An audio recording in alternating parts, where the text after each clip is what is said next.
VG24 న్యూస్కి స్వాగతం. CM సభ ఏర్పాట్లపై కలెక్టర్ సిపి పరిశీలన. హన్మకొండ జిల్లా పరకాలలో ఈ నెల 16వ తేదీన జరిగే ముఖ్యమంత్రి రేవంత్ రెడ్డి బహిరంగ సభ ఏర్పాట్లపై మంగళవారం కలెక్టర్ చాహద్ బాజ్పాయ్, వరంగల్ సిపి శ్వేత స్థానిక పలు ప్రదేశాలను పరిశీలించారు.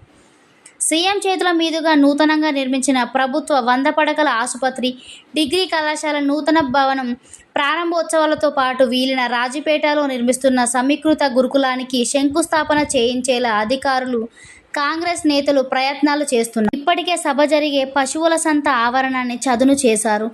కలెక్టర్, సిపిలు 100 పడకల నూతన భవన ప్రారంభోత్సవంతో పాటు వీలిన రాజపేటలోని శివార్లోని లలిత కన్వెన్షన్ హాల్ సమీపంలో హెలీప్యాడ్ స్థలం ఏర్పాటు చేయాలని యోచిస్తున్నారు.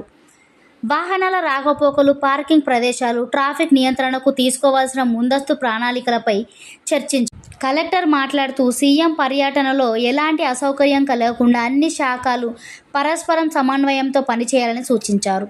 అనంతరం సిపి శ్వేత మాట్లాడుతూ సీఎం భద్రతకు అత్యంత ప్రాధాన్యం ఇస్తూ హెలీప్యాడ్, రూట్ మ్యాప్, సభ ప్రాంగణం, పార్కింగ్ ప్రాంతాలు, ట్రాఫిక్ నియంత్రణకు భద్రతా ప్రణాళికను అమలు చేయాలని పోలీసు అధికారులను ఆదేశించారు. ఈ కార్యక్రమంలో డీసీపీ అంకిత్ కుమార్, ఏసీపీ సతీష్ బాబు, అదనపు కలెక్టర్ రవి, డిఆర్డీఓ మేన శ్రీను, స్థానిక సంస్థల ఛార్జీ అదనపు కలెక్టర్ శేషాద్రి తదితరులు పాల్గొన్నారు.